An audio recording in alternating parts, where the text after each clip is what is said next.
तो मैं रेडी हो चुका हूँ और धूप भी निकल गई है। तो फिर आज चलते हैं सिटी पैलेस और जंतर मंतर।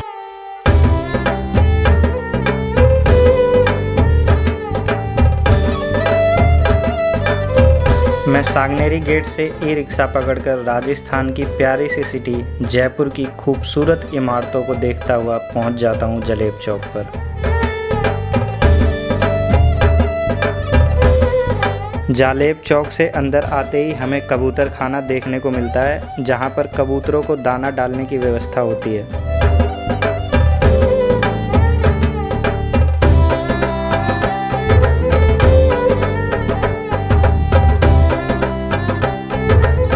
इस गेट का नाम है उदयपुर और इसी गेट से आम पब्लिक का आना जाना रहता है। अंदर आते ही हमें टिकट काउंटर देखने को मिलता है।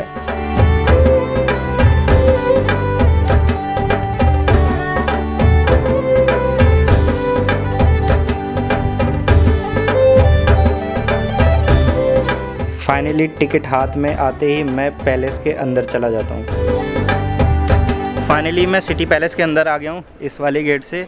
जो ये सिटी पैलेस है इसके दो पार्ट हैं, एक म्यूज़ियम वाला पार्ट है और एक पैलेस वाला पार्ट है। तो मैंने म्यूज़ियम की टिकट ली है, तो इस वाले गेट से मैं अंदर आ गया हूँ। और अंदर आते ही आपको ये सारी तोपें देखने को मिल जाएंगी और यहाँ पे ये भैया राजस्थानी कठपुतली का डांस दिखाते हुए मिल जाएंगे। यहाँ से जब आप एंटर करोगे तो ये अम्बापोल चौक पड़ेगा। इस अम्बापोल से आप अंदर जा सकते हो, जो कि प्रीतम निवास और मुबारक महल वगैरह इसके अंदर ही पड़ेगा। और यहाँ पर कुछ शॉप्स भी हैं, तो यहाँ से आप सामान वगैरह ले सकते हैं। राजस्थानी जो क्लॉथ्स होते हैं, पश्मीना शॉल होती है, वो सारी चीज़ें यहाँ पे मिल जाएंगी। और मैं अगर बात करूँ यहाँ के इतिहास की, आमेर और जयपुर को मिला के 41 शासक रहे हैं। और जो आमेर के लास्ट और जो जयपुर के पहले जो शासक थे, कछवाहा वंश के महाराजा सवाई जयसिंह सेकंड, उन्होंने ये पैलेस बनवाया था। ये पैलेस बनवाने का दो कारण थे। पहला तो ये 1727 ईस्वी में आमेर में जब पानी की शॉर्टेज हो गई थी और वहाँ से फिर महाराजा यहाँ पे शिफ्ट हो गए थे। यहाँ पे पहले 4-5 ही गाँव थे, बाद में ये पैलेस बना, फिर सारी बस्ती हुई। और दूसरा कारण ये है कि जो उनका इंटरेस्ट था वो एस्ट्रोलॉजी और एस्ट्रोलॉजर्स में था। वो बहुत बड़े एस्ट्रोलॉजर्स थे, तो वो यहाँ पे वेधशाला खुलवाना चाहते थे। आमेर पहाड़ी एरिया है, तो वहाँ पे वेधशाला खोलना पॉसिबल नहीं था। इस वजह से वो वहाँ से यहाँ पे शिफ्ट हुए। और जैसा सबको पता ही है, पूरे भारत में टोटल 5 वेधशाला हैं, जंतर मंतर हैं। दिल्ली, जयपुर, मथुरा, उज्जैन और एक वाराणसी। तो जो दिल्ली और जयपुर वाला है वो कंप्लीट है, बाकी जो 3 है वो इनकम्प्लीट हैं। जो जयपुर का है वो सबसे बड़ा जंतर मंतर है। तो ये है अम्बापोल गेट और यहाँ से अभी जाएंगे अंदर तो सभा निवास और प्रीतम चौक, मुबारक महल इधर ही पड़ेगा। ये अम्बापोल है। जब अम्बापोल से आप अंदर आएंगे तो सबसे पहले आपको देखने को मिलेगा ये दीवाने खास। इसका जो नाम है वो है सर्वतोभद्र और इसके वहाँ पे है सभा निवास, जिसको दीवाने आम के नाम से जाना जाता है। दीवाने खास की खास बात यह है कि चारों डायरेक्शन से ये सेम है। यहाँ पे प्राइवेट मीटिंग होती थी महाराजा की। यहाँ पे पब्लिक का अलाउड नहीं था, आम पब्लिक का अलाउड नहीं था आना। उनके लिए अलग बना रखा है वो, जिसको दीवाने आम कहते हैं। दीवाने खास के अंदर आप जब जाएंगे तो ये चारों कॉर्नर्स पे रूम बने हुए हैं और बीच में हॉल है और 2 बड़े बड़े जार रखे हैं। यहाँ पे राज परिवार की परंपराएं होती हैं, जैसे कि राज तिलक वगैरह। गणगौर और तीज की जो पालकी होती हैं वो सबसे पहले यहीं पे रखते हैं, फिर उसके बाद यहाँ से त्रिपोलिया गेट से होकर बाहर जाती हैं वो। मकर संक्रांति के दिन यहाँ पे पतंगबाजी का आयोजन किया जाता था। महाराजा माधव सिंह की जो पतंगे हैं कागज़ की, वो भी यहाँ पे रिजर्व करके रखी हैं, तो आप यहाँ पे आएंगे तो उसको भी देख सकते हैं।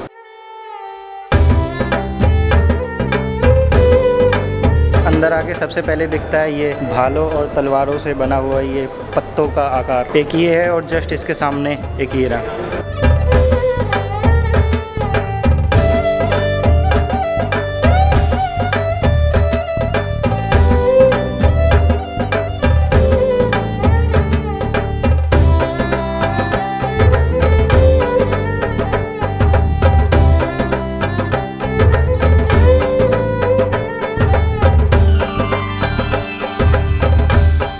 गोलाई के आकार में बंदूकों को किस तरीके से सजाया गया है, ये चीज़ 2 साइड है, एक इस तरफ और एक इस तरफ। दीवाने खास के अंदर ये 2 जार रखे हैं चांदी के, एक ये रहे और एक ये रहा। इसका भी एक अपना अलग इतिहास है।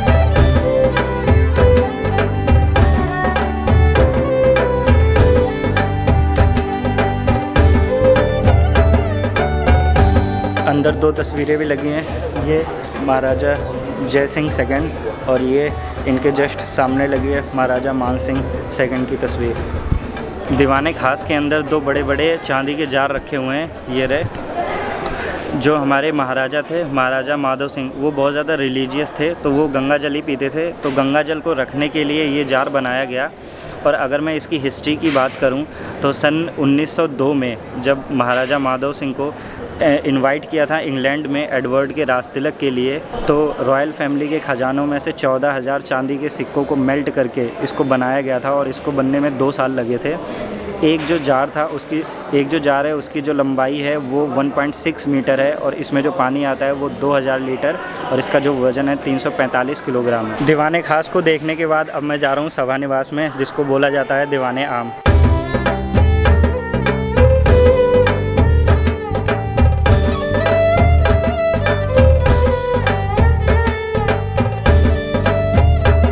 तो सभा निवास के जब आप अंदर आएंगे तो यहाँ दोनों साइड में तस्वीरें लगाई गई हैं।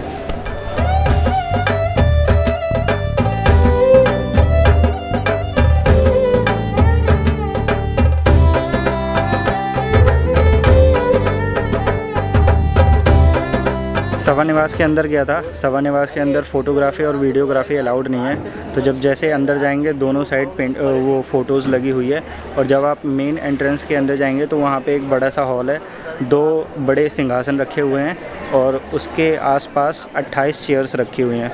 एक सिंहासन पे महाराजा बैठते थे, दूसरे पे उनके गेस्ट, बाकी सब पे जो भी आम आदमी होते हैं वो बैठते थे। अंदर चारों तरफ दीवारों पे महाराजा जो यहाँ जयपुर के और आमेर के महाराजा थे उनकी तस्वीरें लगी हैं बहुत बड़ी बड़ी, और रूफ पे बहुत बड़ा झूमर लगा है जो कि बहुत अच्छा लगता है। और जो रूफ़ की डिज़ाइनिंग है वो बहुत ही अच्छे तरीके से करी गई है, लाल, पीले, हरे, नीले रंग से, मतलब बहुत ही अच्छे ढंग से उसको निखारा गया है। अगर आपको ये चीज़ एक्सपीरियंस करनी है तो फिर आपको आना पड़ेगा और आप जा सकते हैं सभा निवास। दीवाने खास के जस्ट अपोजिट में है प्रीतम चौक, जिसको डांसिंग कोर्टयार्ड भी बोलते हैं। अब इसके अंदर चलते हैं।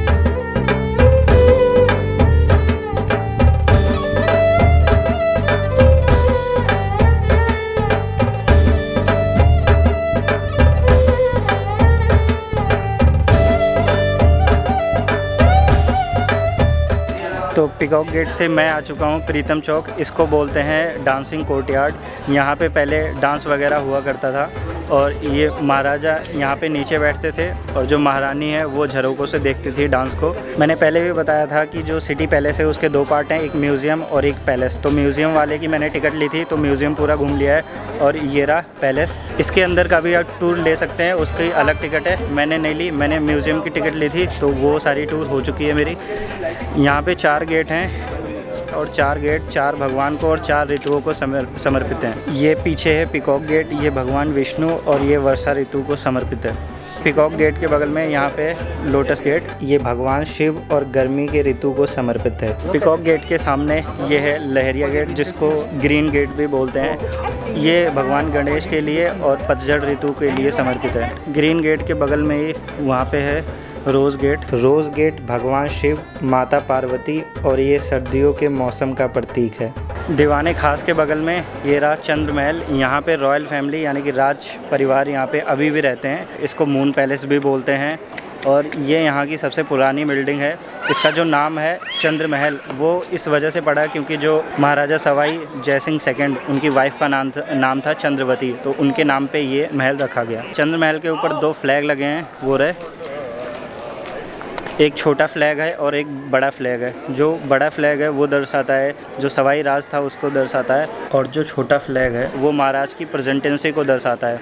मतलब कि अगर महाराजा या फिर रॉयल फैमिली मतलब यहाँ पे महल में नहीं होंगे तो छोटे जो फ्लैग है उसको हटा दिया जाएगा और वो अगर यहाँ पे रहेंगे तो फ्लैग को लगा देते हैं। और जयपुर का जो फ्लैग है वो 5 कलर का है, पचरंगी है। इसके पीछे भी एक इतिहास है, वो ये कि 1585 में महाराजा मान सिंह प्रथम वो काबुल अभियान पे गए थे। काबुल यानी कि अफ़गानिस्तान। तो वहाँ के 5 कबीलों को जीता था, 5 रियासत को जीता था और उन 5 रियासत का अलग अलग ध्वज था जो कि अलग अलग कलर का था। तो उन्होंने मान सिंह जी ने क्या किया, उन 5 कलर को मिक्स करके एक जयपुर का ध्वज बनाया, जिसको इसको ध्वज को हम पचरंगी ध्वज भी बोलते हैं। तो ये रीज़न है इसके पीछे का। यहाँ से जब मैं अंदर जाता हूँ तो सामने एक बड़ी ही खूबसूरत सी बिल्डिंग दिखती है जिसे मुबारक महल बोलते हैं। इस गेट को बोलते हैं राजेंद्र पोल और इसके सामने है मुबारक महल।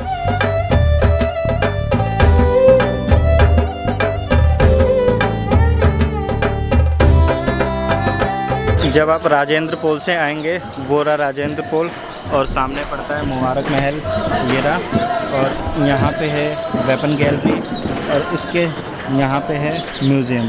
मुबारक महल चारों डायरेक्शन से सेम लगता है और जो मुबारक महल है वो 3 डिज़ाइनों से मिलकर बना है। पहला जो ऊपर वाला फ्लोर है वो यूरोपियन, जो बीच वाला है उसको मुग़ल और जो सबसे नीचे वाला है ग्राउंड उसको राजपूताना डिज़ाइन में बनाया गया है, राजपूताना आर्किटेक्चर दिया गया है उसको। मुबारक महल के अंदर से मैं आ चुका हूँ और इसमें वीडियोग्राफी और फोटोग्राफी अलाउड नहीं थी।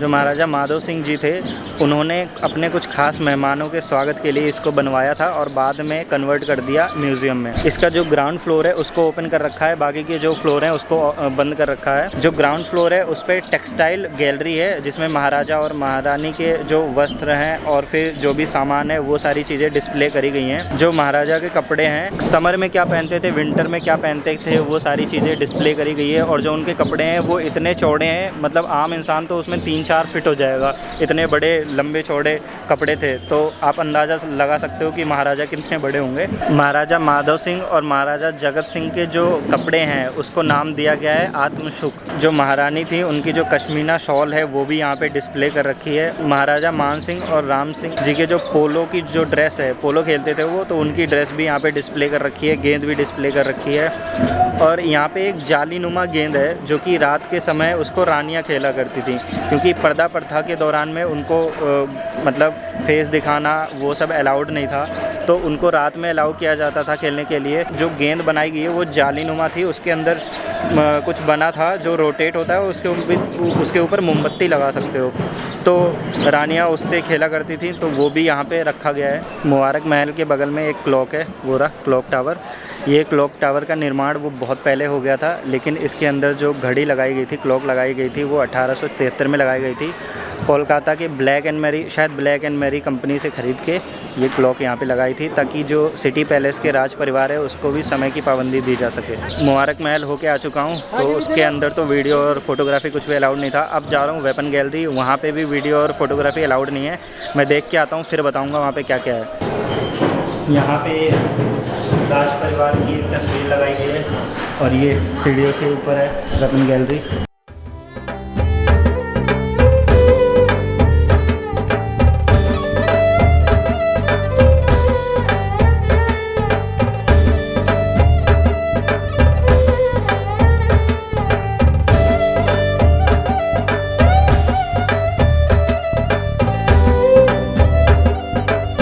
महाभारत का जब युद्ध हुआ था तो सब सैनिक वगैरह इस पोजीशन में थे।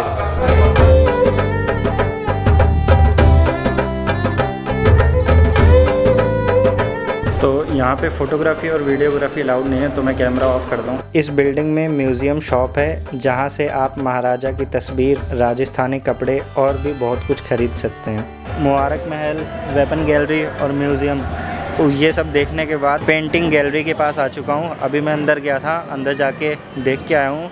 बहुत अच्छी अच्छी पेंटिंग्स बनी है महाराजाओं की, और जो देवी देवता थे उस टाइम उनकी बहुत ही अच्छे तरीके से बनाया गया है।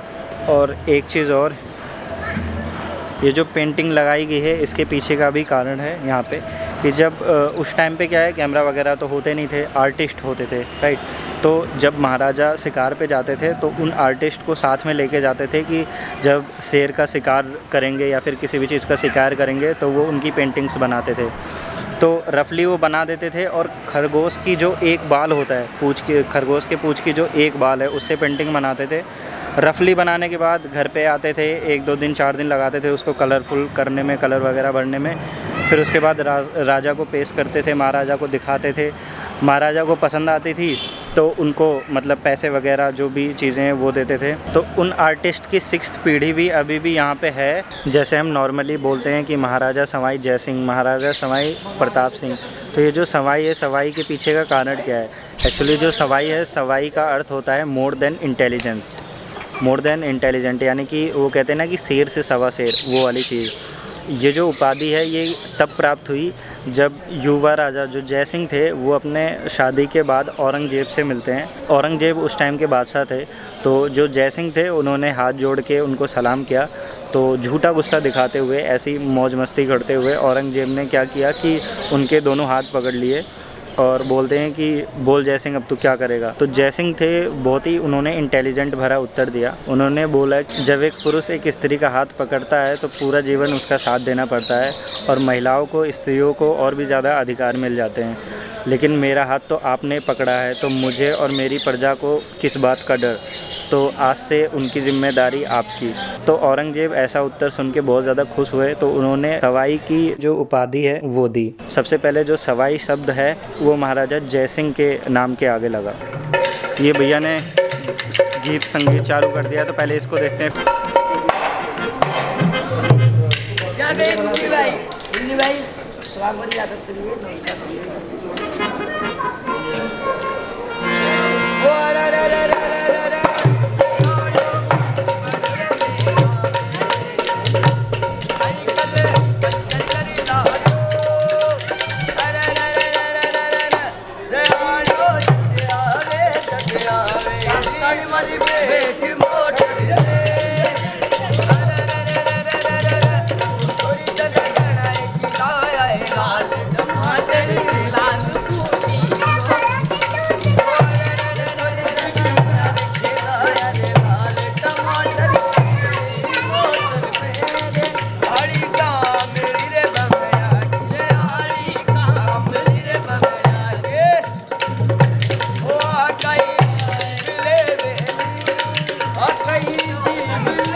Indian Michael Jackson.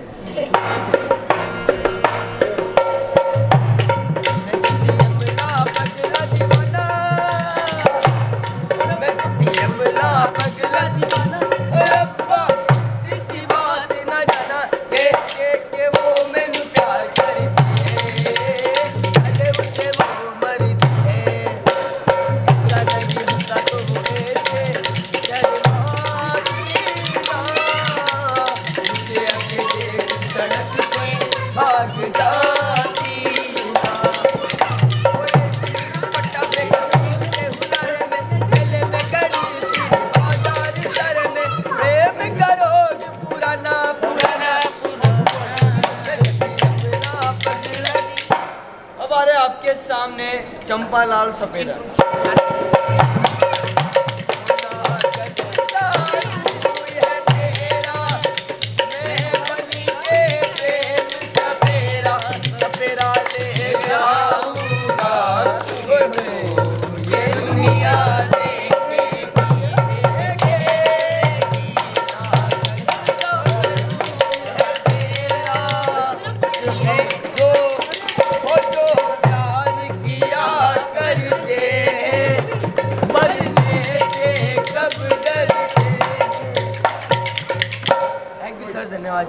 City palace के 3 मेन गेट है। पहला है उदय पोल जो कि जलेब चौक के आसपास है, और दूसरा है वीरेंद्र पोल जो कि जंतर मंतर के पास में है, और तीसरा है त्रिपोली गेट। उदय पोल और वीरेंद्र पोल, इन दोनों गेट से आम आदमी आ जा सकते हैं, लेकिन जो त्रिपोली गेट है वो सिर्फ रॉयल फैमिली के लिए है, राज परिवार के लोगों के लिए है। मुबारक महल के बगल में है वीरेंद्र पोल जो कि जंतर मंतर के पास में है। वीरेंद्र पोल से मैं महल के बाहर आ जाता हूँ।